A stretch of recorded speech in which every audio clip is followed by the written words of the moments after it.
ਸਵਾਗਤ। ਮੈਂ ਹਰਜਿੰਦਰ ਸਿੰਘ ਰੰਧਾਵਾ, ਤੁਸੀਂ ਦੇਖ ਰਹੇ ਹੋ ਪੰਜਾਬ ਟੈਲੀਵਿਜ਼ਨ ਔਰ ਮੇਰੇ ਨਾਲ ਨੇ senior journalist Manpreet Randhawa. Manpreet ji welcome.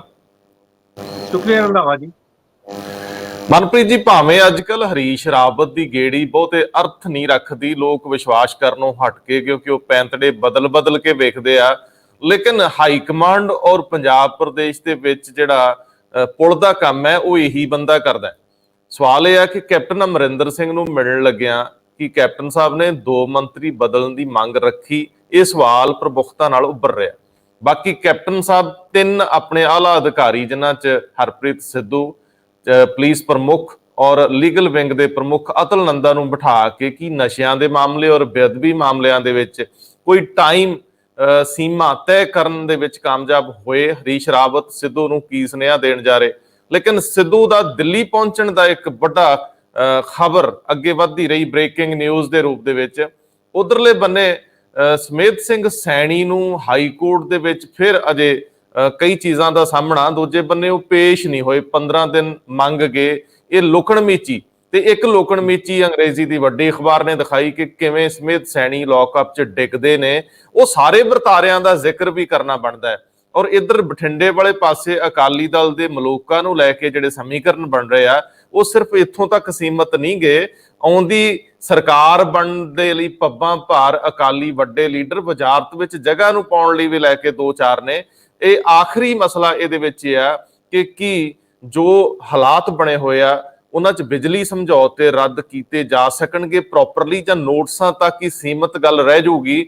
ਮੈਂ ਮੁੜ ਕੇ ਫਿਰ ਸ਼ੁਰੂਆਤ ਉੱਥੋਂ ਹੀ ਕਰਨਾ ਚਾਹੂੰਗਾ ਕਿ ਕੈਪਟਨ ਅਮਰਿੰਦਰ ਸਿੰਘ 2 ਵਜ਼ੀਰ ਬਦਲਣ ਦੀ ਜੇ ਮੰਗ ਰੱਖਦੇ ਆ ਤਾਂ ਕੀ ਉਹ ਇਹਦੇ ਵਿੱਚ ਕੁਝ ਹੱਦ ਤੱਕ ਕਾਮਯਾਬ ਹੋਏ?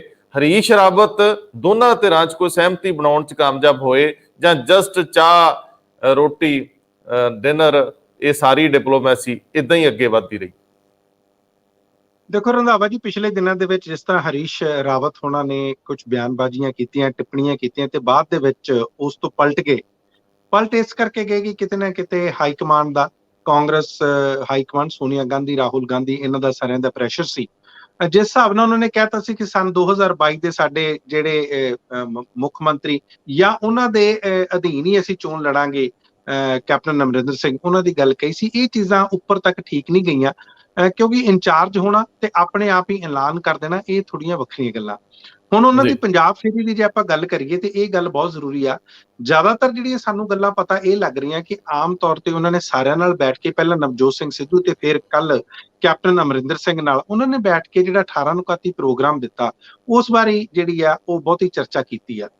ਅਖਬਾਰਾਂ ਕੁਝ ਕਹਿ ਜ਼ਰੂਰ ਰਹੀਆਂ, ਜਿਸ ਤਰ੍ਹਾਂ ਤੁਸੀਂ 2 ਮੰਤਰੀਆਂ ਦੀ ਗੱਲਾਂ ਕੀਤੀਆਂ ਕਿ ਉਹਨਾਂ ਨੂੰ ਹਟਾ ਦਿਓ ਜਾਂ ਕੋਈ ਆਪਣਾ ਮੰਤਰੀ ਮੰਡਲ ਦੇ ਵਿੱਚ ਵਿਸਤਾਰ ਕਰ ਲਓ, ਇਹ ਗੱਲਾਂ ਹੋਈਆਂ, ਲੇਕਿਨ ਇਹ ਵੀ ਪਤਾ ਲੱਗਾ ਕਿ ਉਸ ਤੇ ਬਹੁਤੀ ਚਰਚਾ ਨਹੀਂ ਹੋਗੀ। ਸੋ ਵੱਖਰੀਆਂ ਅੰਦਰੋਂ ਜਿਹੜੀਆਂ ਖਬਰਾਂ ਨਿਕਲ ਕੇ ਆ ਰਹੀਆਂ, ਇਹ ਕੁਝ ਕਹਿ ਰਹੀਆਂ ਕਿ 2 ਮੰਤਰੀਆਂ ਦਾ ਜ਼ਿਕਰ ਹੋ ਰਿਹਾ, ਕੁਝ ਕਹਿ ਰਹੀਆਂ ਕਿ ਇਹਨਾਂ ਦਾ ਕੋਈ ਗੱਲ ਨਹੀਂ ਹੋਈ, ਸਿਰਫ 18 ਨੂੰ 31 ਪ੍ਰੋਗਰਾਮ ਦੀ ਗੱਲ ਹੋਈ। ਦੂਸਰੀ ਜਿਹੜੀ ਤੁਸੀਂ ਗੱਲ ਕਹਿ ਰਹੇ ਹੋ ਕਿ ਜਿਹੜੀ ਪ੍ਰੋਗਰੈਸ ਰਿਪੋਰਟ ਬਾਰੇ ਜਿਵੇਂ ਅਤੁਲ ਨੰਦਾ ਜਿਹੜੇ ਐਡਵੋਕੇਟ ਜਨਰਲ ਨੇ ਉਹਨਾਂ ਨੂੰ ਬਿਠਾ ਲਿਆ ਗਿਆ, ਨਾਲ ਦੀ ਨਾਲ ਜਿਹੜੇ ਪੰਜਾਬ ਦੇ ਡੀਜੀਪੀ ਆ, ਇਸੇ ਤਰ੍ਹਾਂ ਹਰਪ੍ਰੀਤ ਸਿੰਘ ਸਿੱਧੂ ਜਿਹੜੇ STF ਦੇ ਚੀਫ ਆ, ਇਹਨਾਂ ਡਰੱਗਸ ਦੇ ਮਾਮਲੇ ਤੇ ਜਾਂਚ ਕਰ ਰਹੇ ਸੀ, ਇਹਨਾਂ ਨੂੰ ਸਾਰਿਆਂ ਨੂੰ ਬੁਲਾ ਕੇ ਇੱਕ ਮੀਟਿੰਗ ਕੀਤੀ ਗਈ ਹਰੀਸ਼ ਰਾਵਤ ਦੀ ਮੌਜੂਦਗੀ ਦੇ ਵਿੱਚ। ਮੈਨੂੰ ਇੱਕ ਗੱਲ ਸਮਝ ਨਹੀਂ ਆਉਂਦੀ ਕਿ ਜਦੋਂ ਇਹਨਾਂ ਸਾਰਿਆਂ ਨੂੰ ਬੁਲਾਇਆ ਗਿਆ ਤੇ ਨਵਜੋਤ ਸਿੰਘ ਸਿੱਧੂ ਹੋਣਾ ਨੂੰ ਕਿਉਂ ਨਹੀਂ ਬੁਲਾਇਆ ਗਿਆ? ਨਵਜੋਤ ਸਿੰਘ ਸਿੱਧੂ ਜਿਹੜੇ ਪਾਰਟੀ ਦੇ ਪ੍ਰਧਾਨ ਨੇ, ਜਿਹੜੇ ਸਵਾਲ ਚੱਕਦੇ ਨੇ, ਜਿਹੜੇ ਰੋਜ਼ ਆਪਣੇ ਟਵੀਟ ਕਰਦੇ ਨੇ, ਤੇ ਜੇ ਉਹਨਾਂ ਨੂੰ ਵੀ ਵਿੱਚ ਬਿਠਾ ਕੇ, ਜਾਂ ਪ੍ਰਗਟ ਸਿੰਘ ਜਿਹੜੇ ਜਨਰਲ ਸੈਕਟਰੀ ਨੇ ਪਾਰਟੀ ਦੇ, ਜੇ ਉਹਨਾਂ ਨੂੰ ਵੀ ਵਿੱਚ ਬਿਠਾ ਕੇ ਸਾਰਿਆਂ ਨੂੰ ਉਸੇ ਤਰ੍ਹਾਂ ਦੇ ਤਸੱਲੀ ਬਖਸ਼ ਜਵਾਬ ਦਿੱਤੇ ਜਾਂਦੇ ਤੇ ਗੱਲ ਸਮਝਾਈ ਜਾਂਦੀ ਤੇ ਬਿਹਤਰ ਹੁੰਦਾ। ਸਿਰਫ ਹਰੀਸ਼ ਰਾਵਤ ਨੂੰ ਸਮਝਾ ਦੇਣਾ ਤੇ ਜਾ ਕੇ ਉਹ ਉੱਤੇ ਦੱਸ ਦੇਣ ਜਾਂ ਨਵਜੋਤ ਸਿੰਘ, ਮੈਨੂੰ ਲੱਗਦਾ ਇਹ ਸਹੀ ਕਮਿਊਨੀਕੇਸ਼ਨ ਨਹੀਂ ਆ। ਸਹੀ ਕਮਿਊਨੀਕੇਸ਼ਨ ਇਹ ਆ ਆਪਸ ਦੇ ਵਿੱਚ ਬੈਠ ਕੇ ਸਿੱਧੀ ਡਾਇਰੈਕਟ ਕਮਿਊਨੀਕੇਟ ਕਰੋ। ਇਹ ਨਾ ਹੋਵੇ ਕਿਸੇ ਦੇ ਰਾਸਤੇ ਗੱਲਾਂ ਪਹੁੰਚਣ, ਕਿਉਂਕਿ ਹਰੀਸ਼ ਰਾਵਤ ਕਦੋਂ ਪੰਜਾਬ ਦਾ ਜਿਹੜਾ ਇਹ ਚਾਰਜ ਆ ਉਹਨਾਂ ਤੋਂ ਵਾਪਸ ਲੈ ਲਿਆ ਜਾਵੇ, ਕਿਉਂਕਿ ਉੱਤਰਾਖੰਡ ਦੇ ਵਿੱਚ ਵੀ ਪੰਜਾਬ ਦੇ ਨਾਲ ਹੀ ਇਲੈਕਸ਼ਨਸ ਨੇ ਸਨ 2022 ਦੇ ਵਿੱਚ, ਉਹਨਾਂ ਨੂੰ ਕਦੋਂ ਵਾਪਸ ਭੇਜ ਦਿੱਤਾ ਜਾਵੇ ਆਪਾਂ ਨੂੰ ਕੋਈ ਨਹੀਂ ਪਤਾ। ਸੋ ਡਾਇਰੈਕਟ ਕਮਿਊਨੀਕੇਸ਼ਨ ਆਪਸ ਦੇ ਵਿੱਚ ਮਿਲ ਬੈਠ ਕੇ ਗੱਲਬਾਤ ਹੋ ਜਾਣੀ ਆ, ਉਹ ਇਸ ਤਰ੍ਹਾਂ ਕਿਸੇ ਤੀਸਰੇ ਧਿਰ ਤੋਂ ਨਹੀਂ ਹੋ ਸਕਦੀ। ਮਨਪ੍ਰੀਤ ਜੀ, ਜਦੋਂ ਤੁਹਾਨੂੰ ਲੱਗਦਾ ਹੈ ਕਿ ਸਭ ਤੋਂ ਪਹਿਲਾਂ ਹਰੀਸ਼ ਰਾਵਤ ਪੰਜਾਬ ਭਵਨ ਤੋਂ ਕਾਂਗਰਸ ਭਵਨ ਜਾਂਦੇ ਆ, ਸਿੱਧੂ ਨਾਲ ਮੀਟਿੰਗ ਕਰਦੇ ਆ, ਤਾਂ ਤੁਹਾਨੂੰ ਨਹੀਂ ਲੱਗਦਾ ਕਿ ਇਹੀ ਕਵਾਇਦ ਹੋਊਗੀ ਕਿ ਕਿਸੇ ਤਰੀਕੇ ਨਾਲ ਇਸ ਗੇੜੀ 'ਚ ਦੋਵਾਂ ਨੂੰ ਸਾਹਮਣੇ ਬਿਠਾ ਲਿਆ ਜਾਵੇ? ਤੁਹਾਨੂੰ ਲੱਗਦਾ ਕਿ ਇਹ ਪ੍ਰਪੋਜ਼ਲ ਹਰੀਸ਼ ਰਾਵਤ ਨੇ ਨਹੀਂ ਰੱਖੀ ਹੋਊਗੀ ਸਿੱਧੂ ਮੂਹਰੇ ਕਿ ਕੈਪਟਨ ਅਮਰਿੰਦਰ ਸਿੰਘ ਨਾਲ ਮੇਰੀ ਹਾਜ਼ਰੀ 'ਚ ਇੱਕ ਤੁਹਾਡੀ ਸਿਟਿੰਗ ਕਰਾ ਕੇ ਮਤਭੇਦ ਪਾਸੇ ਕਰ ਲਈਏ। ਸਿੱਧੂ ਦੀ ਸਹਿਮਤੀ ਸ਼ਾਇਦ ਮੇਰੇ ਖਿਆਲ ਔਖੀ ਸੀ ਮਿਲਣੀ, ਕਿਉਂਕਿ ਉਹਨਾਂ ਦੇ ਸਾਰੇ ਧੜੇ, ਜਿਹੜੇ ਧੜੇ ਦੇ ਵਿੱਚ 4 ਵਜ਼ੀਰ ਪਾਸੇ ਬੈਠੇ ਆ, ਜਿਨ੍ਹਾਂ ਨੇ ਹਰੀਸ਼ ਰਾਵਤ ਨੂੰ ਸ਼ਾਇਦ ਮਿਲਣਾ ਵੀ ਮੁਨਾਸਬ ਨਹੀਂ ਸਮਝਿਆ, ਜਾਂ ਜਿਹੜੇ ਉਹ ਐਮਐਲਏ ਜਿਹੜੇ ਉਸ ਧੜੇ ਨਾਲ ਆ, ਸਿੱਧੂ ਕੋਈ ਐਸਾ ਮੈਸੇਜ ਨਹੀਂ ਦੇਣਾ ਚਾਹੁੰਦੇ ਕਿ ਉਹ ਉਹਨਾਂ ਲੋਕਾਂ ਨੂੰ ਪਾਸੇ ਰੱਖ ਕੇ ਤੇ ਆਪ ਕੈਪਟਨ ਅਮਰਿੰਦਰ ਸਿੰਘ ਨਾਲ ਕੋਈ ਸਹਿਮਤੀ ਤੇ ਪਹੁੰਚ ਜਾਣ। ਲੇਕਿਨ ਪੰਜਾਬ ਦੇ ਵੱਡੇ ਹਿੱਤਾਂ ਦੀ ਜੇ ਗੱਲ ਕਰਨੀ ਹੋਵੇ, ਜੇ ਇਹ ਦੋਵੇਂ ਸਹਿਮਤੀ ਨਾਲ ਬੈਠ ਜਾਣ, ਮਨਭੇਦ ਪਾਸੇ ਰੱਖ ਲੈਣ, ਵਿਚਾਰਕ ਤੌਰ ਤੇ ਔਰ ਮੁੱਦਿਆਂ ਦੇ ਤੌਰ ਤੇ ਜੇਕਰ ਇਹ ਇਹਨਾਂ 4 ਮਹੀਨਿਆਂ 'ਚ ਕੋਈ ਕਾਰਵਾਈ ਕਰਵਾ ਜਾਂਦੇ, ਸਿੱਧੂ ਦੀ ਪ੍ਰਾਪਤੀ ਸੀ। ਕੀ ਕਹਿਣਾ ਚਾਹੋਗੇ? ਹਰੀਸ਼ ਰਾਵਤ ਨੇ ਇਸ ਦਿਸ਼ਾ 'ਚ ਕਦਮ ਚੁੱਕਿਆ ਹੀ ਨਹੀਂ ਹੋਊਗਾ, ਜਾਂ ਸਿੱਧੂ ਸਹਿਮਤੀ ਨਹੀਂ ਦੇ ਰਹੇ ਧੜੇ ਦੇ ਨਾਰਾਜ਼ ਹੋ ਜਾਣ ਕਾਰਨ? ਮੈਨੂੰ ਲੱਗਦਾ ਨਹੀਂ ਕਿ ਕੋਈ ਇਸ ਤਰ੍ਹਾਂ ਨਵਜੋਤ ਸਿੰਘ ਸਿੱਧੂ 'ਚ ਗੱਲ ਹੋਈ ਕਿ ਮੈਂ ਨਾਲ ਨਹੀਂ ਬੈਠਣਾ ਜਾਂ ਮਿਲਣਾ ਨਹੀਂ, ਕਿਉਂਕਿ ਕਾਰਨ ਉਹਦਾ ਇਹ ਆ, ਤੁਸੀਂ ਯਾਦ ਕਰੋ ਰੰਧਾਵਾ ਸਾਹਿਬ, ਜਦੋਂ ਇਹ ਮੰਤਰੀ ਕੂਚ ਕੀਤੇ ਨੇ ਦੇਹਰਾਦੂਨ ਨੂੰ, ਉਸ ਤੋਂ ਬਾਅਦ ਹਰੀਸ਼ ਰਾਵਤ ਦੀਆਂ ਸਟੇਟਮੈਂਟਸ ਆਈਆਂ, ਉਸ ਤੋਂ ਪਹਿਲਾਂ ਇੱਕ ਦਿਨ ਨਵਜੋਤ ਸਿੰਘ ਸਿੱਧੂ, ਪ੍ਰਗਟ ਸਿੰਘ ਤੇ ਨਾਲ ਕੁਲਜੀਤ ਸਿੰਘ ਨਾਗਰਾ ਇਹ ਖੁਦ ਜਾ ਕੇ ਮੁੱਖ ਮੰਤਰੀ ਨੂੰ ਮਿਲੇ ਨੇ। ਆਪ ਇਹਨਾਂ ਨੇ ਪਹਿਲ ਦੇ ਆਧਾਰ ਤੇ ਉਹਨਾਂ ਨੂੰ ਜਾ ਕੇ ਮਿਲਨੇ, ਆਪ ਇੱਕ ਇਨੀਸ਼ੀਏਟਿਵ ਲਿੱਤਾ। ਨਹੀਂ ਜਦੋਂ ਉਹ ਕੋਆਰਡੀਨੇਸ਼ਨ ਕਮੇਟੀ ਜਦੋਂ ਬਣਦੀ ਆ, ਉਦੋਂ ਤੱਕ ਸਭ ਤੁਹਾਨੂੰ ਲੱਗਦਾ ਠੀਕ ਸੀਗਾ, ਲੇਕਿਨ ਉਸ ਤੋਂ ਅਚਨਚੇਤ ਬਾਅਦ ਜਦੋਂ ਸੁਖਜਿੰਦਰ ਰੰਧਾਵਾ, ਤ੍ਰਿਪਤ ਚੰਨੀ ਔਰ ਇਹ ਸਾਰੇ ਸੁਖ ਸਰਕਾਰੀਆ ਇਕੱਠੇ ਹੋ ਕੇ ਬਗਾਵਤ ਬੁਲੰਦ ਕਰ ਦਿੰਦੇ ਆ ਕਿ ਸਾਨੂੰ ਕੈਪਟਨ ਅਮਰਿੰਦਰ ਸਿੰਘ ਮੁੱਖ ਮੰਤਰੀ ਨਹੀਂ ਚਾਹੀਦਾ, ਇਹ ਮਸਲੇ ਹੱਲ ਹੀ ਨਹੀਂ ਕਰ ਸਕਦੇ, ਉਦੋਂ ਸਿੱਧੂ ਲਈ ਮੁਸ਼ਕਲ ਬਣ ਗਈ। ਕੋਆਰਡੀਨੇਸ਼ਨ ਚੰਗੇ ਪਾਸੇ ਲੱਗ ਗਈ ਸੀ, ਮੀਟਿੰਗ ਹਰ ਹਫਤੇ ਹੋਣੀ ਸੀ, ਲੇਕਿਨ ਇਨ ਦਾ ਮੀਨ ਟਾਈਮ ਬਗਾਵਤ ਜ਼ੋਰ ਫੜ ਗਈ ਔਰ ਉਹਨੂੰ ਸਿੱਧੂ ਧੜੇ ਨਾਲ ਜੋੜ ਲਿਆ ਗਿਆ ਕਿ ਉਹ ਬੰਦੇ ਜਿਹੜੇ ਸਿੱਧੂ ਦੇ ਧੜੇ ਦੇ ਨੇ, ਸਿੱਧੂ ਦੇ ਮੂੰਹ ਚੋਂ ਕੀ ਕਹਿੰਦੇ, ਸੱਪ ਦੇ ਮੂੰਹ 'ਚ ਕੋੜ ਕਿਰਲੀ ਬਣ ਗਈ ਵੀ ਜੇ ਹੁਣ ਉਹ ਉਹਨਾਂ ਨੂੰ ਛੱਡੇ ਤਾਂ ਲੋਕ ਕਹਿਣਗੇ ਕਿ ਯਾਰ ਇਹ ਤਾਂ ਕੱਖ ਨਹੀਂ, ਇਹ ਤਾਂ ਕਿਸੇ ਦਾ ਸਾਥ ਨਹੀਂ, ਖਲੋਂਦਾ ਨਹੀਂ ਜੀ ਨਾਲ। ਤੇ ਦੂਜੇ ਬੰਨੇ ਜੇ ਉਹ ਪੰਜਾਬ ਦੇ ਮੁੱਦਿਆਂ ਤੇ 4 ਮਹੀਨੇ ਫਾਇਰ ਮਿਸ ਹੋ ਜਾਂਦਾ ਤੇ ਉਸ ਤੋਂ ਬਾਅਦ ਪੰਜਾਬੀਆਂ ਨੂੰ ਕੁਝ ਨਹੀਂ ਮਿਲਣ ਵਾਲਾ, ਕੀ ਕਹਿੰਦੇ ਹੋ? ਨਹੀਂ, ਮੈਨੂੰ ਨਹੀਂ ਲੱਗਦਾ ਇਹ ਸਿਰਫ ਸਪੈਕੂਲੇਸ਼ਨਸ ਆ, ਕਿਉਂਕਿ ਕਾਰਨ ਇਹ ਆ ਕਿ ਜਦੋਂ ਉਹ ਜਿਸ ਨਾਲ ਤੁਸੀਂ ਮੰਤਰੀਆਂ ਦੀ ਗੱਲ ਕਰਦੇ ਸੀ, ਜਿਹੜੇ ਵੀ ਉੱਥੇ ਗਏ ਨੇ ਦੇਹਰਾਦੂਨ, ਸਿੱਧੂ ਨਹੀਂ ਸੀ ਨਾਲ ਗਏ। ਸਿੱਧੂ ਨੂੰ ਦੇਖਿਆ ਜਾ ਸਕਦਾ ਸੀ ਉਹਨਾਂ ਦੇ ਨਾਲ ਆ, ਕਿਉਂਕਿ ਉਹ ਜੇ ਨਾ ਜਾਂਦੇ, ਕਿਉਂਕਿ ਉਹ ਹਮੇਸ਼ਾ ਨਾਲ ਉਹਨਾਂ ਦੇ ਮੁੱਖ ਮੰਤਰੀ ਦੇ ਚੱਲਦੇ ਹੋਏ ਵਿਖਾਈ ਦੇਣਾ ਚਾਹੁੰਦੇ ਆ। ਮੈਨੂੰ ਨਹੀਂ ਲੱਗਦਾ ਸੀ ਕਿ ਜੇ ਉਹ ਆਉਣਗੇ ਤੇ ਨਾਲ ਨਾ ਬੈਠਣ ਤੇ ਉਹ ਕਹਿਣ ਮੈਂ ਤਾਂ ਜੀ ਲਕੀਰ ਹੀ ਖਿੱਚਤੀ ਆ। ਨਾ ਤਾਂ ਨਵਜੋਤ ਸਿੰਘ ਸਿੱਧੂ ਨੂੰ ਇਹ ਗੱਲ ਸੂਟ ਕਰਦੀ ਆ, ਨਾ ਹੀ ਮੁੱਖ ਮੰਤਰੀ ਕੈਪਟਨ ਅਮਰਿੰਦਰ ਸਿੰਘ ਨੂੰ ਇਹ ਗੱਲ ਸੂਟ ਕਰਦੀ ਆ। ਕਿਤੇ ਨਾ ਕਿਤੇ ਮੈਨੂੰ ਲੱਗਦਾ ਹਰੀਸ਼ ਰਾਵਤ ਦਾ ਹੋ ਸਕਦਾ ਖੁਦ ਦਾ ਹੀ ਮਤ ਹੋਵੇ ਕਿ ਮੈਂ ਵੱਖਰੇ ਵੱਖਰੇ ਧਿਰਾਂ ਨਾਲ ਗੱਲ ਕਰ ਰਹਾ।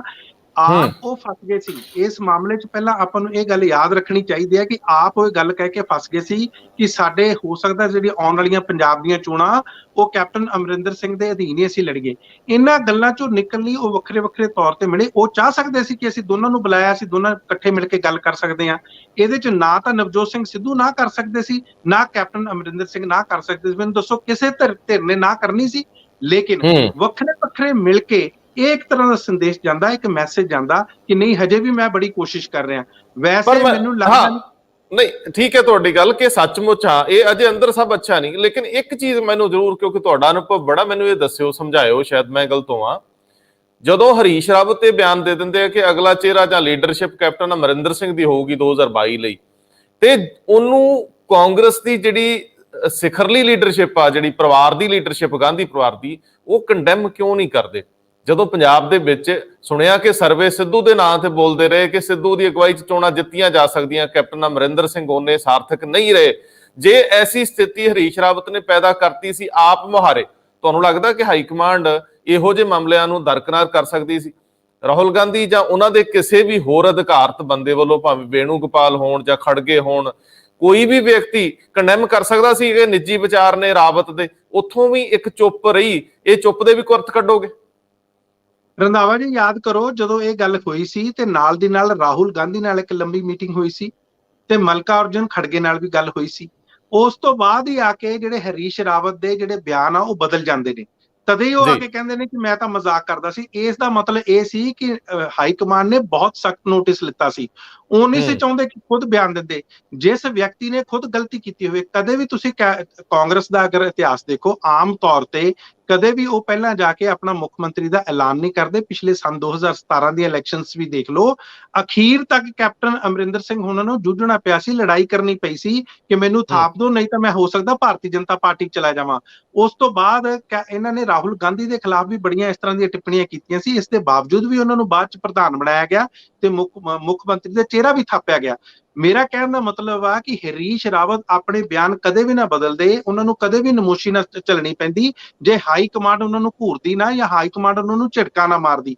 ਅੱਛਾ, ਇਸੇ ਪਰ ਕਰਕੇ ਜੀ ਜੀ ਮਨਪ੍ਰੀਤ ਜੀ, ਤੁਹਾਨੂੰ ਕਿਵੇਂ ਲੱਗਦਾ ਹੈ ਕਿ ਹਾਈ ਕਮਾਂਡ, ਚਲੋ ਹੁਣ ਤਾਂ ਮਹਿਜ ਹਾਈ ਕਮਾਂਡ ਹੀ ਕਵਾਂਗੇ, ਇੱਕ ਬਚਪਨੇ ਵਾਂਗ ਚੱਲ ਰਹੀ ਹੈ ਪੰਜਾਬ ਨੂੰ ਲੈ ਕੇ? ਪੰਜਾਬ ਜਿਹੜਾ ਸਮੂਥ ਚੱਲਦਾ ਸੀਗਾ, ਸਿੱਧੂ ਦੇ ਫੈਸਲੇ ਨੂੰ ਵੀ ਲੈ ਕੇ ਜੇਕਰ ਇਹ ਥੋੜਾ ਹੋਰ ਸੰਜੀਦਗੀ ਨਾਲ ਅੱਗੇ ਵੱਧਦੇ, ਦੋਨਾਂ 'ਚ ਸਹਿਮਤੀ ਬਣਾ ਕੇ ਅੱਗੇ ਤੁਰਦੇ, ਤੁਹਾਨੂੰ ਲੱਗਦਾ ਕਿ ਇਹ ਪੰਜਾਬ ਦੇ ਮਸਲੇ ਨੂੰ ਬਹੁਤ ਨਲਾਇਕੀ ਨਾਲ ਹੈਂਡਲ ਕੀਤਾ ਗਿਆ, ਬਹੁਤ ਬਚਕਾਨਾ ਤਰੀਕੇ ਨਾਲ ਹੈਂਡਲ ਕੀਤਾ ਗਿਆ, ਬਹੁਤ ਬੁਰੀ ਤਰੀਕੇ ਨਾਲ ਫੇਲ ਹੋਏ? ਕਾਂਗਰਸ ਦਾ ਪੰਜਾਬ 'ਚ ਗ੍ਰਾਫ ਡੇਗਣ ਲਈ ਇਹਨਾਂ ਦੀ ਆਪਣੀ ਲੀਡਰਸ਼ਿਪ ਹੀ ਜ਼ਿੰਮੇਵਾਰ ਆ ਕਿ ਅਜੇ ਤੱਕ ਵੀ ਉਹ ਕੋਈ ਸੰਜੀਦਾ ਫੈਸਲਾ ਨਹੀਂ ਲੈ ਸਕੇ, ਇਹਨਾਂ ਨੂੰ ਇੱਕ ਜਗ੍ਹਾ ਤੇ ਬਿਠਾਉਣ 'ਚ ਵੀ ਨਾਕਾਮਯਾਬ ਰਹੇ ਆ, ਜਾਂ ਇਹ ਦੋਨੇ ਮੰਨਣ ਨੂੰ ਤਿਆਰ ਨਹੀਂ? ਹਾਲਾਂਕਿ ਇੱਕ ਇਹਦੇ ਨਾਲ ਖਬਰ ਜੁੜਦੀ ਹੋਰ ਵੀ ਆ ਕਿ ਜਿਸ ਮਾਮਲੇ 'ਚ ਰਾਹੁਲ ਗਾਂਧੀ ਇਸ ਵਾਰੀ ਫਿਰ ਨਰਿੰਦਰ ਮੋਦੀ ਤੇ ਨਿਸ਼ਾਨਾ ਸਾਧ ਰਹੇ, ਜਲਿਆਂਵਾਲੇ ਬਾਗ ਦੇ ਨਵੀਨੀਕਰਨ ਨੂੰ ਲੈ ਕੇ, ਉੱਥੇ ਕੈਪਟਨ ਅਮਰਿੰਦਰ ਸਿੰਘ ਕੁਝ ਵੀ ਗਲਤ ਨਾ ਹੋਣ ਦਾ ਕਹਿ ਕੇ ਕਿ ਕੈਪਟਨ ਮੋਦੀ ਨੂੰ ਸਪੋਰਟ ਕਰ ਰਹੇ ਆ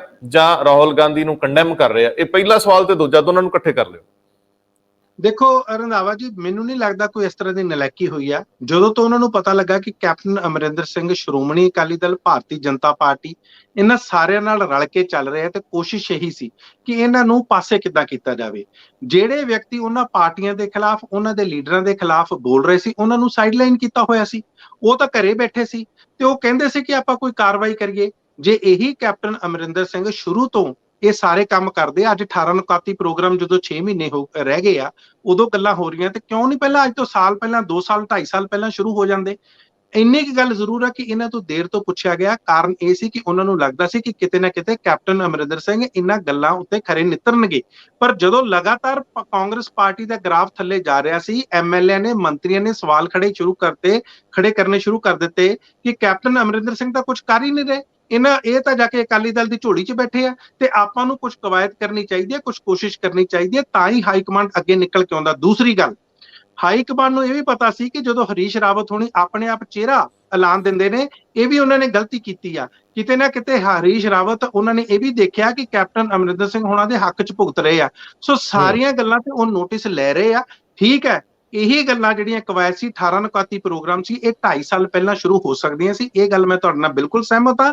ਲੇਕਿਨ ਜੇ ਇਹ ਕਹਿਣਾ ਕਿ ਉਹ ਆਪਣੇ ਹੀ ਮੁੱਖ ਮੰਤਰੀ ਨੂੰ 2.5 ਸਾਲ ਪਹਿਲਾਂ, ਕਿਉਂਕਿ ਉਸ ਟਾਈਮ ਉਹਨਾਂ ਨੂੰ ਲੱਗਦਾ ਸੀ ਸ਼ਾਇਦ ਕੁਝ ਕਰਨਗੇ, ਲੇਕਿਨ ਲਗਾਤਾਰ ਪਰ ਕੈਪਟਨ ਅਮਰਿੰਦਰ ਸਿੰਘ ਤੇ ਅਜੇ ਵੀ ਆਖੀ ਜਾਂਦੇ ਆ ਕਿ ਮੈਂ ਤਾਂ 90% ਵਾਅਦੇ ਪੂਰੇ ਕਰਤੇ ਆ। ਮੈਨੂੰ ਕਿਉਂ ਲੱਗਦਾ ਹੈ ਕਿ ਅਜੇ ਵੀ ਗੱਲ 5 ਕੁ ਮੁੱਦਿਆਂ ਤੇ ਖੜੀ ਹੈ ਜਿਹੜੇ ਸਿੱਧੂ ਨੇ ਉਠਾਏ?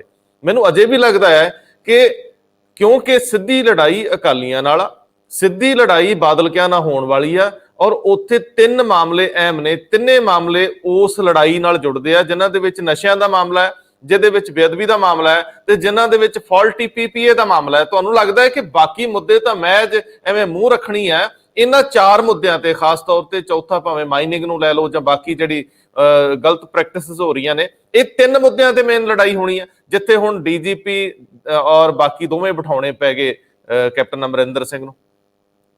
ਦੇਖੋ ਮੇਰੀ ਗੱਲ ਸੁਣੋ, ਜਦੋਂ ਇਹ ਮੁੱਦੇ ਕਿਉਂ ਅਹਿਮ ਆ, ਇਹਨਾਂ ਮੁੱਦਿਆਂ ਤੇ ਹੀ ਕੈਪਟਨ ਅਮਰਿੰਦਰ ਸਿੰਘ ਸਹੁੰ ਚੁੱਕ ਕੇ ਆਉਂਦੇ ਆ। ਔਰ ਤੁਸੀਂ ਦੇਖੋ, ਕੋਈ ਵੀ ਵਿਅਕਤੀ ਜਦੋਂ ਸਹੁੰ ਚੱਕ ਕੇ ਆਉਂਦਾ, ਔਰ 4 ਹਫ਼ਤਿਆਂ ਦੇ ਵਿੱਚ, 1 ਮਹੀਨੇ ਦੇ ਅੰਦਰ ਜਿਹੜੇ ਆ ਉਹ ਕਹਿੰਦਾ ਮੈਂ ਨਸ਼ੇ ਖਤਮ ਕਰ ਦੂੰ, ਤੇ ਉਹ ਤੇ ਸਵਾਲ ਉੱਠਣੇ ਲਾਜ਼ਮੀ ਹੈ ਕਿ ਤੁਸੀਂ ਕੀਤਾ ਕੀ ਆ। ਔਰ ਜਦੋਂ ਜਨਤਾ 'ਚ ਜਾਣਾ, ਇਸ ਪੰਜਾਬ ਲਈ, ਇਸ ਸੂਬੇ ਲਈ ਬੇਅਦਬੀ ਦੇ ਮਾਮਲੇ ਹੋਣ, ਗੋਲੀ ਕਾਂਡ ਦੇ ਮਾਮਲੇ ਹੋਣ, ਚਾਹੇ ਕੋਟਕਪੂਰਾ ਜਾਂ ਬਹਿਬਲ ਕਲਾਂ ਦੇ, ਇਹ ਸਾਰੇ ਬੜੇ ਅਹਿਮ ਮੁੱਦੇ ਨੇ, ਕਿਉਂਕਿ ਇਹਨਾਂ ਤੇ ਬੜੇ ਫੈਸਲੇ ਕੀਤੇ ਨੇ ਪਿਛਲੇ ਦਿਨਾਂ ਦੇ ਵਿੱਚ। ਮੁਤਵਾਜ਼ੀ ਜਿਹੜੇ ਅਕਾਲ ਤਖਤ ਦੇ ਜਥੇਦਾਰ ਇੱਕ ਤਰ੍ਹਾਂ ਦੇ ਨਵਾਜ਼ੇ ਹੋਏ ਨੇ, ਧਿਆਨ ਸਿੰਘ ਮੰਡ, ਉਹ ਕਿਉਂ ਬੁਲਾਉਂਦੇ ਨੇ? ਉਹ ਹੁਣ ਉਹਨਾਂ ਨੇ ਕੈਪਟਨ ਅਮਰਿੰਦਰ ਸਿੰਘ ਨੂੰ ਵੀ ਬੁਲਾ ਲਿਆ। ਕਹਿਣ ਦਾ ਮਤਲਬ ਆ, ਚਾਰੇ ਪਾਸੇ ਇਹ ਜਿਹੜੇ ਮੁੱਦੇ ਆ ਉਹ ਪਤਾ, ਕਾਂਗਰਸ ਪਾਰਟੀ ਨੂੰ ਵੀ ਪਤਾ, ਅਕਾਲੀ ਦਲ ਨੂੰ ਵੀ ਪਤਾ, ਆਮ ਆਦਮੀ, ਜਿੰਨੀਆਂ ਸਿਆਸੀ ਪਾਰਟੀਆਂ ਇੱਥੋਂ ਦੀਆਂ, ਸਾਰਿਆਂ ਨੂੰ ਪਤਾ ਕਿ ਅਹਿਮ ਮੁੱਦੇ ਨੇ। ਲੇਕਿਨ ਇਹਦੇ ਨਾਲ ਇਹ ਵੀ ਆਪਾਂ ਨੂੰ ਦੇਖਣਾ, ਚਾਹੇ ਸਿਹਤ ਦੇ ਮੁੱਦੇ ਹੋਣ, ਚਾਹੇ ਐਜੂਕੇਸ਼ਨ ਦੇ ਮੁੱਦੇ ਹੋਣ, ਚਾਹੇ ਬੇਰੁਜ਼ਗਾਰੀ ਦੇ ਮੁੱਦੇ ਹੋਣ। ਤੁਸੀਂ ਦੇਖੋ ਜਿਹੜੀ ਘਰ ਘਰ ਨੌਕਰੀ ਆ, ਹੁਣ ਕੈਪਟਨ ਸਾਹਿਬ ਕਹਿੰਦੇ ਆ ਕਿ ਅਸੀਂ ਜੀ 90% ਜਿਹੜੇ ਆ ਆਪਣੇ ਵਾਅਦੇ ਪੂਰੇ ਕਰਤੇ। ਤੇ ਮੈਨੂੰ ਇਹ ਦੱਸੋ ਕਿ ਇਹਨਾਂ ਦੇ ਘਰਾਂ ਦੇ ਮੂਹਰੇ ਰੋਜ਼ ਧਰਨੇ ਲੱਗੇ ਹੁੰਦੇ ਆ, ਉਹਨਾਂ ਨੂੰ ਡਾਂਗਾ ਪੈਂਦੀਆਂ। ਉਦਾਂ ਕਿਸਾਨਾਂ ਨਾਲ ਬੜੀ ਹਮਾਇਤ ਹੈ ਇਹਨਾਂ ਨੂੰ, ਉੱਥੇ ਜਦੋਂ ਡਾਂਗਾ ਪੈਂਦੀਆਂ ਉਹਨੂੰ ਕੰਡੈਮ ਕਰਦੇ ਆ, ਮਨੋਹਰ ਲਾਲ ਖੱਟਰ ਨੂੰ ਕੰਡੈਮ ਕਰਦੇ, ਬੜੀ ਵਧੀਆ ਗੱਲ ਆ।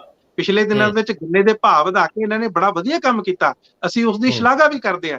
ਲੇਕਿਨ ਜੇ ਇਹ ਚੀਜ਼ਾਂ ਮਸਲੇ ਨਾ ਹੁੰਦੇ ਤੇ ਇਹਨਾਂ ਦੇ ਘਰ ਦੇ, ਇਹਨਾਂ ਦੇ ਜਿਹੜਾ ਮੋਤੀ ਮਹਿਲ ਆ ਜਿੱਥੇ ਪਟਿਆਲੇ ਤੇ ਰੋਜ਼ ਧਰਨੇ ਨਾ ਲੱਗੇ ਹੁੰਦੇ, ਲੋਕਾਂ ਨੂੰ ਉੱਥੇ ਡਾਂਗਾਂ ਨਾ ਖਾਣੀਆਂ ਪੈਂਦੀਆਂ ਜੀ। ਮੈਨੂੰ ਮਨਪ੍ਰੀਤ ਜੀ ਇਹ ਦੱਸਿਓ ਕਿ ਜਿਸ ਤਰੀਕੇ ਦਾ ਪ੍ਰੈਸ਼ਰ ਵਧਿਆ ਪਿਆ ਕੈਪਟਨ ਅਮਰਿੰਦਰ ਸਿੰਘ ਲਈ, ਜਿਸ ਤਰ੍ਹਾਂ ਦੀ ਸਥਿਤੀ ਬਣੀ ਪਈ ਆ, ਪੰਜਾਬ ਦੇ ਇਹ 3 ਅਹਿਮ ਮਸਲੇ ਜਾਂ 4 ਅਹਿਮ ਮਸਲੇ ਐਡਰੈਸ ਹੋ ਜਾਣਗੇ। ਇਹ ਅਣਸਰ ਦੀ ਲੋੜ ਬਣ ਗਈ ਹੈ। ਤੁਹਾਨੂੰ ਲੱਗਦਾ ਇਹਨਾਂ ਦੇ ਵਿੱਚ ਹੁਣ ਮੂੰਹ ਰੱਖਣੀ ਨਾਲ ਨਹੀਂ ਸਰਨਾ, ਇਹਨਾਂ 'ਚ ਕੁਝ ਕੰਕਰੀਟ ਹੁੰਦਾ ਨਜ਼ਰ ਆਊਗਾ ਤਾਂ ਹੀ ਜਾਨ ਛੁੱਟਣੀ ਆ, ਨਹੀਂ ਤਾਂ ਆਮ। ਵੈਸੇ ਤੁਸੀਂ ਇਹ ਵੀ ਮੰਨਦੇ ਹੋਵੋਗੇ ਕਿ ਕਾਂਗਰਸ ਦਾ ਗ੍ਰਾਫ ਤੇਜ਼ੀ ਨਾਲ ਥੱਲੇ ਨੂੰ ਸਰਕਿਆ, ਜਿਹੜੀ ਪਪੂਲੈਰਿਟੀ ਸੀ ਉਹ ਡਿੱਗੀ ਆ, ਔਰ ਇੱਕ ਨਾ ਅਹਿਲੀਅਤ ਦਾ ਵਾਤਾਵਰਨ ਜਿਹੜਾ ਨਾ ਉਹ ਜਾਂ ਅਕਾਊਂਟੇਬਿਲਟੀ ਨਾ ਹੋਣ ਦੀ ਗੱਲ, ਇਹ ਬੜੀਆਂ ਤਾਰੀ ਹੋਈਆਂ ਤੇਜ਼ੀ ਨਾਲ। ਬਿਲਕੁਲ ਗੱਲ ਠੀਕ ਹੈ। ਹੁਣ ਦੇਖੋ ਬਹੁਤ ਸਾਰੇ ਲੋਕਾਂ ਦਾ ਇਹ ਮੰਨਣਾ, ਉਹ ਕਹਿੰਦੇ ਜੀ ਆਪਸ 'ਚ ਲੜਾਈ ਲੜੂਈ ਕੋਈ ਨਹੀਂ ਹੈ ਤੇ ਲੋਕ ਡਰਾਮੇ ਕਰਦੇ ਆ। ਨਵਜੋਤ ਸਿੰਘ ਸਿੱਧੂ ਬਿਆਨ ਦੇਈ ਜਾਂਦਾ, ਕਹਿੰਦੇ ਕਰਨਾ ਕਰਾਉਣਾ ਕੱਖ ਨਹੀਂ। ਉਧਰੋਂ ਕੈਪਟਨ ਅਮਰਿੰਦਰ ਸਿੰਘ ਕਹਿੰਦੇ ਇਹ ਲੜਾਈ ਤਾਂ ਜੀ ਮਿੱਥ ਕੇ ਹੋ ਰਹੀ ਆ, ਇਹ ਤਾਂ ਸਿਆਸੀ ਦਿਖਾਵਾ, ਕਿਉਂਕਿ ਇਹਨਾਂ ਤੋਂ ਕੁਝ ਹੋਇਆ ਨਹੀਂ ਤੇ ਲੋਕਾਂ ਨੂੰ ਜਵਾਬ ਨਹੀਂ ਦੇਣਾ। ਇਹੋ ਜਿਹੀਆਂ ਜਿਹੜੀਆਂ ਲੋਕ ਆ ਉਹ ਗੱਲਾਂ ਕਰ ਰਹੇ ਆ। ਲੇਕਿਨ ਨਾਲ ਦੇ ਨਾਲ ਜਿਹੜਾ ਮੈਂ ਤੁਹਾਡਾ ਮੂਲ ਸਵਾਲ ਦਾ ਜਵਾਬ ਦੇ ਲਾਂ ਰੰਧਾਵਾ ਜੀ, ਉਹ ਇਹ ਹੈ ਕਿ ਦੇਖੋ ਸਮਾਂ ਬਹੁਤ ਥੋੜਾ, ਇਹਦੀਆਂ ਲੀਗਲ ਇੰਪਲੀਕੇਸ਼ਨਸ ਹੋਣ, ਚਾਹੇ ਤੁਸੀਂ ਦੇਖੋ ਐਡਮਿਨਿਸਟ੍ਰੇਟਿਵ ਇੰਪਲੀਕੇਸ਼ਨਸ ਹੋਣ, ਬਹੁਤ ਤਰ੍ਹਾਂ ਦੀਆਂ ਪ੍ਰਸ਼ਾਸਨਿਕ, ਇਹਨਾਂ ਨੂੰ ਇੰਨੀ ਜਲਦੀ ਜਦੋਂ ਤੁਸੀਂ 4.5 ਸਾਲ ਪੌਣੇ 5 ਸਾਲ ਹੱਲ ਨਹੀਂ ਕਰ ਸਕਦੇ ਤੇ ਫਿਰ ਇੱਕੋਦਮ ਕੋਸ਼ਿਸ਼ਾਂ ਕਰਦੇ ਹੋ, ਤੇ ਫਿਰ ਜਨਤਾ ਇੰਨੀ ਮੂਰਖ ਨਹੀਂ ਆ। ਉਹ ਕਹਿੰਦੇ ਸਾਨੂੰ ਮੂਰਖ ਨਾ ਬਣਾਓ ਤੇ ਫਿਰ ਅਸੀਂ ਅਗਲੀਆਂ ਚੋਣਾਂ 'ਚ ਤੁਹਾਨੂੰ ਦੇਖ ਲਾਂਗੇ। ਤੇ ਇਹ ਗੱਲ ਤੁਹਾਡੀ ਬਿਲਕੁਲ ਠੀਕ ਆ। ਇਸ ਆਪਸੀ ਲੜਾਈ ਕਰਕੇ, ਇਸ ਖਹਿਬਾਜ਼ੀ ਕਰਕੇ, ਚਾਹੇ ਗਲਤੀ ਹਾਈ ਕਮਾਂਡ ਦੀ ਹੋਵੇ, ਕੈਪਟਨ ਅਮਰਿੰਦਰ ਦੀ ਹੋਵੇ, ਨਵਜੋਤ ਸਿੰਘ ਸਿੱਧੂ ਦੀ ਹੋਵੇ, ਜਨਤਾ ਜਿਹੜੀ ਆ ਉਹ ਲੱਗਦਾ ਕਿ ਸਾਨੂੰ ਕਿਸੇ ਨਾ ਕਿਸੇ ਤਰ੍ਹਾਂ ਵਰਗਲਾਇਆ ਜਾ ਰਿਹਾ, ਸਾਨੂੰ ਧੋਖੇ 'ਚ ਰੱਖਿਆ ਜਾ ਰਿਹਾ, ਸਾਡੇ ਵਾਅਦੇ ਪੂਰੇ ਨਾ ਕਰਨ ਕਰਕੇ ਇਹ ਸਾਰਾ ਕੁਝ ਕਰ ਰਹੇ ਆ। ਉਹ ਖੁਸ਼ ਨਹੀਂ ਤੇ ਇਹਨਾਂ ਦਾ ਗ੍ਰਾਫ ਆ ਜਿਹੜਾ ਉਹ ਡੈਫੀਨੇਟਲੀ ਥੱਲੇ ਗਿਆ, ਇਹਦੇ ਵਿੱਚ ਕੋਈ ਦੋ ਰਾਏ ਨਹੀਂ ਹੈ।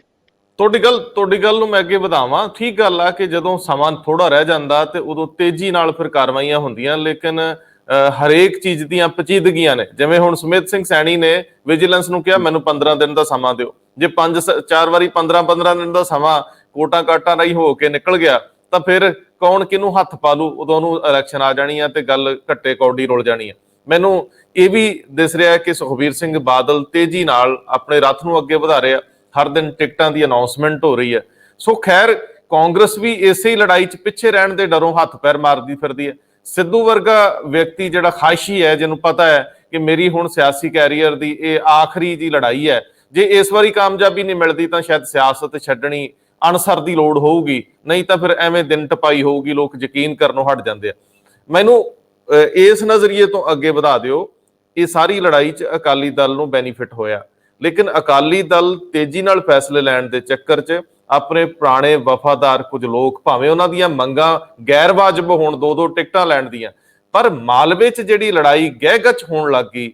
ਜਗਮੀਤ ਸਿੰਘ ਬਰਾੜ ਵੀ ਆਖੇ ਵਜ਼ੀਰ ਬਣਨਾ ਹੀ ਆ, ਸੁਖਬੀਰ ਸਿੰਘ ਬਾਦਲ ਨੂੰ ਹਰਾ ਕੇ ਆਏ ਆ, ਤਗੜੇ ਪੁਰਾਣੇ ਘਾਗ ਸਿਆਸਤਦਾਨ ਹੈ। ਤੇ ਫਿਰ ਸਿਕੰਦਰ ਸਿੰਘ ਮਲੂਕਾ ਦਾ ਕੀ ਹੋਊ, ਕਿਉਂਕਿ ਉਹ ਕਹਿੰਦੇ ਮੈਂ ਮੁੰਡੇ ਨੂੰ ਲੜਾਉਣਾ। ਮੌੜ ਤੋਂ ਜਿਹੜਾ ਜ਼ੀਰਾ ਨੂੰ ਗਏ ਨੇ ਜਨਮੇਜਾ ਸਿੰਘ ਸੇਖੋਂ, ਉਹ ਤਾਂ ਸਦਾ ਹੀ ਮਿਨਿਸਟਰ ਬਣਦੇ ਰਹੇ ਆ, ਉਹਨਾਂ ਦੀ ਕੋਈ ਰਿਸ਼ਤੇਦਾਰੀ ਵੀ ਦੱਸਦੇ ਆ। ਤੇ ਜੀਤ ਮਹਿੰਦਰ ਸਿੰਘ ਸਿੱਧੂ ਵੀ ਅੱਜ ਕੱਲ ਕਾਫੀ ਉਸ ਇਲਾਕੇ 'ਚ ਸਰਗਰਮ ਆ, 7ਵੀਂ ਵਾਰੀ ਇਲੈਕਸ਼ਨ ਉਹਨਾਂ ਲੜਨੀ ਆ।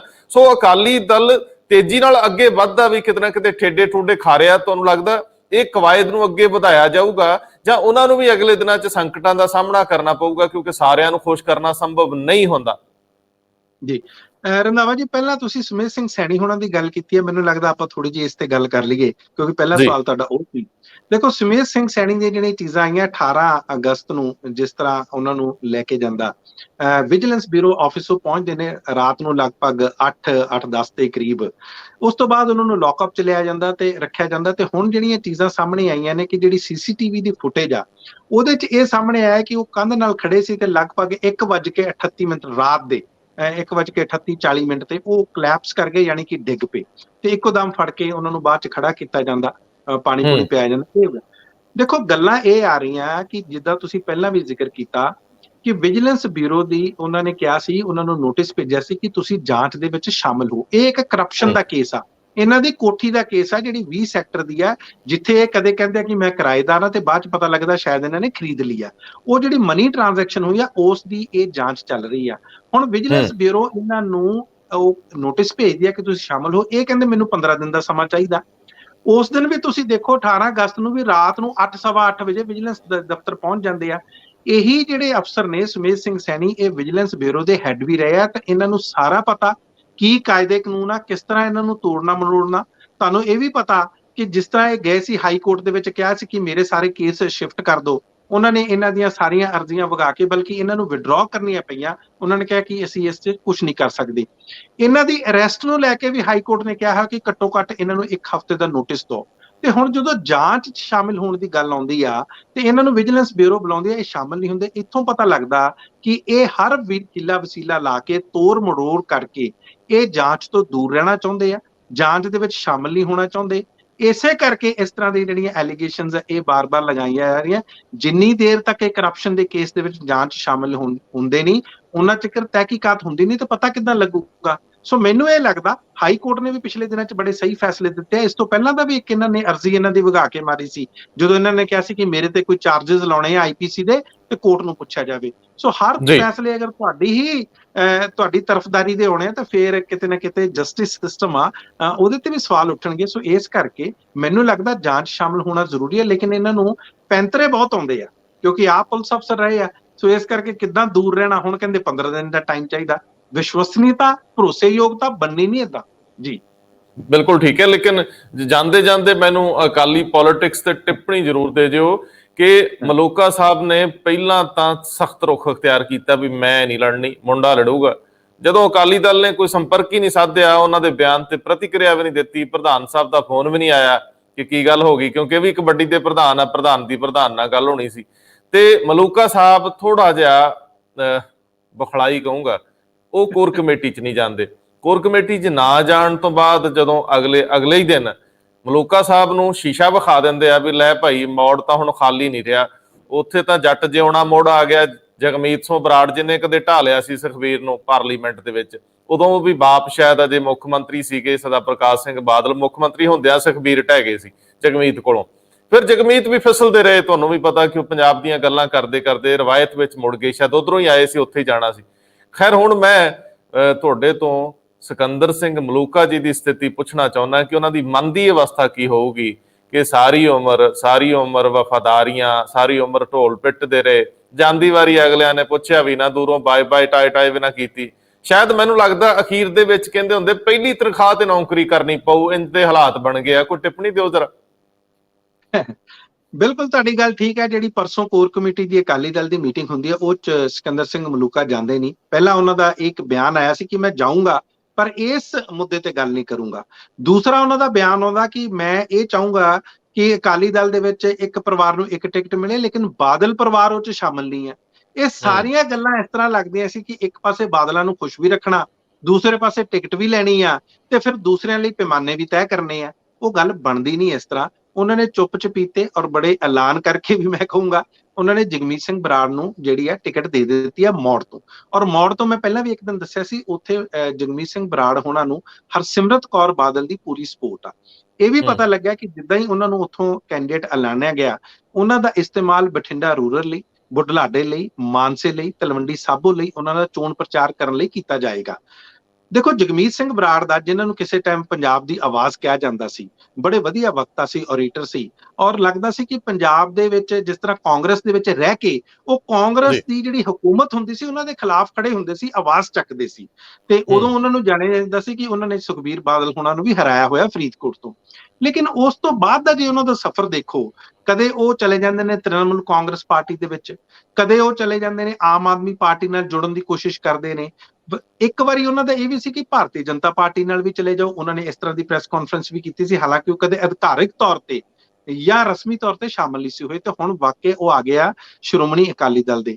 ਦੇਖੋ ਇਲਾਕੇ ਦੇ ਲੋਕਾਂ ਦਾ, ਜਿਸ ਤਰ੍ਹਾਂ ਤੁਸੀਂ ਦੱਸਦੇ ਹੋ, ਮੈਂ ਮਾਲਵੇ ਦੇ ਕਈ ਲੋਕਾਂ ਨਾਲ ਗੱਲ ਕਰਦਾ, ਉਹਨਾਂ ਨੂੰ ਇਹ ਗੱਲ ਹਜ਼ਮ ਨਹੀਂ ਹੁੰਦੀ ਕਿ ਜਿਹੜਾ ਵਿਅਕਤੀ ਪੂਰੀ ਉਮਰ ਸ਼੍ਰੋਮਣੀ ਅਕਾਲੀ ਦਲ ਤੇ ਅਕਾਲੀਆਂ ਦੇ ਖਿਲਾਫ ਲੜਦਾ ਰਿਹਾ, ਅੱਜ ਉਸੇ ਦੀ ਜਗੇ ਪਾਰਟੀ 'ਚ ਸ਼ਾਮਲ ਹੋ ਗਿਆ, ਉਹਨਾਂ ਦੀ ਝੋਲੀ 'ਚ ਬੈਠ ਗਿਆ ਤੇ ਮੌੜ ਤੋਂ ਇਲੈਕਸ਼ਨਾਂ ਲੜ ਰਿਹਾ।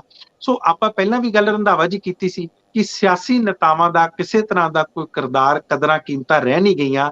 ਉਹਨਾਂ ਨੂੰ ਸਿਰਫ ਟਿਕਟਾਂ ਚਾਹੀਦੀਆਂ, ਉਹਨਾਂ ਨੂੰ ਸਿਰਫ ਐਮਐਲਏ ਬਣਨਾ, ਐਮਐਲਏ ਬਣ ਕੇ ਇੱਥੋਂ ਤੱਕ ਕਿ ਜਿਹੜਾ ਆਪਣਾ ਬਣਦਾ ਕੰਮ ਆ, ਜਾ ਕੇ ਕਾਨੂੰਨ ਬਣਾਉਣੇ, ਬਹਿਸ ਕਰਨੀ ਵਿਧਾਨ ਸਭਾ 'ਚ, ਇਹ ਲੋਕ ਉੱਥੇ ਨਹੀਂ ਕਰਦੇ। ਲੇਕਿਨ ਹਾਂ, ਸਿਕੰਦਰ ਸਿੰਘ ਮਲੂਕਾ ਜਿਹੜੇ ਕਹਿੰਦੇ ਆ ਕਿ ਮੈਂ 45 ਸਾਲਾਂ ਤੋਂ ਪਾਰਟੀ 'ਚ ਆ, ਤੇ ਜਿਹੜੇ ਹਜੇ ਵਿਅਕਤੀ ਸਨ 2019 'ਚ ਆਏ ਆ, ਜਗਮੀਤ ਸਿੰਘ ਬਰਾੜ, ਉਹਨਾਂ ਨੂੰ ਪਹਿਲ ਦਿੱਤੀ ਜਾਂਦੀ ਆ। ਤੇ ਉਹਨਾਂ ਦੇ ਮੁੰਡੇ ਨੂੰ ਹੁਣ ਉਹ ਕਹਿੰਦੇ ਆ ਕਿ ਰਾਮਪੁਰੇ ਫੂਲ ਤੋਂ ਲੜਾ, ਗੁਰਪ੍ਰੀਤ ਸਿੰਘ ਮਲੂਕਾ ਉਹਨਾਂ ਦਾ ਨਾਮ ਆ, ਤੇ ਆਪ ਸ਼ਾਇਦ ਉਹ ਲੜਨ ਜਾਂ ਨਾ ਲੜਨ ਹਜੇ ਲੱਗਦਾ ਨਹੀਂ, ਕਿਉਂਕਿ ਜੇ ਟਿਕਟ ਇੱਕੋ ਆ ਤੇ ਆਪਸ ਦੇ ਵਿੱਚ ਪਰਿਵਾਰ 'ਚ ਹੀ ਫੈਸਲਾ ਕਰਨਾ ਹੋਊਗਾ ਕਿ ਜਾਂ ਮੁੰਡਾ ਲੜ ਲੇ ਤੇ ਜਾਂ ਪਿਓ ਲੜ ਲੇ। ਲੇਕਿਨ ਇਹ ਆਉਣ ਵਾਲੇ ਦਿਨਾਂ ਦੇ ਵਿੱਚ ਇਹ ਅਕਾਲੀ ਦਲ ਨਹੀਂ, ਹੋਰ ਵੀ ਕਈ ਸਮੱਸਿਆਵਾਂ ਨੇ। ਆਪਾਂ ਕਈ ਵਾਰੀ ਪਰਿਵਾਰ ਦੀ ਵੀ ਗੱਲ ਕੀਤੀ ਆ, ਦੇਸ਼ ਪ੍ਰਤਾਪ ਸਿੰਘ ਕੈਰੋਂ ਵਾਲੀ ਵੀ ਗੱਲ ਆਪਾਂ ਕਈ ਵਾਰੀ ਕੀਤੀ ਆ। ਸੋ ਗੱਲਾਂ ਇੱਥੇ ਨਹੀਂ ਖੜਨੀਆਂ। ਆਉਣ ਵਾਲੇ ਦਿਨਾਂ ਦੇ ਵਿੱਚ ਅਕਾਲੀ ਹਲਕਿਆਂ ਦੇ ਵਿੱਚ, ਔਰ ਜਿਸ ਤਰ੍ਹਾਂ ਅਕਾਲੀ ਦਲ ਦਾ ਵਿਰੋਧ ਵੀ ਹੋ ਰਿਹਾ, ਖੈਰ ਮੈਨੂੰ ਇਹ ਵੀ ਪਤਾ ਲੱਗਾ ਸ਼੍ਰੋਮਣੀ ਅਕਾਲੀ ਦਲ ਦਾ ਜਿਹੜੇ ਰੈਲੀਆਂ ਦਾ ਕਿਸਾਨ ਵਿਰੋਧ ਕਰ ਰਿਹਾ, ਇਹ ਵੀ ਪਤਾ ਲੱਗਦਾ ਕਿ ਅਕਾਲੀ ਦਲ ਨੇ ਕੁਝ ਵਿਅਕਤੀ ਆਪ ਵੀ ਖੜੇ ਕੀਤੇ ਆ ਕਿ ਤੁਸੀਂ ਵਿਰੋਧ ਕਰੋ, ਫਿਰ ਸਾਨੂੰ ਸਵਾਲ ਪੁੱਛੋ, ਫਿਰ ਤੁਸੀਂ ਸਾਡੇ ਸਵਾਲਾਂ ਤੋਂ ਸੈਟੀਸਫਾਈ ਹੋ ਜਾਓ, ਤੇ ਫਿਰ ਕਹਿ ਦੋ ਵਾਹ ਜੀ ਤੁਸੀਂ ਤਾਂ ਕਮਾਲ ਕਰਤਾ।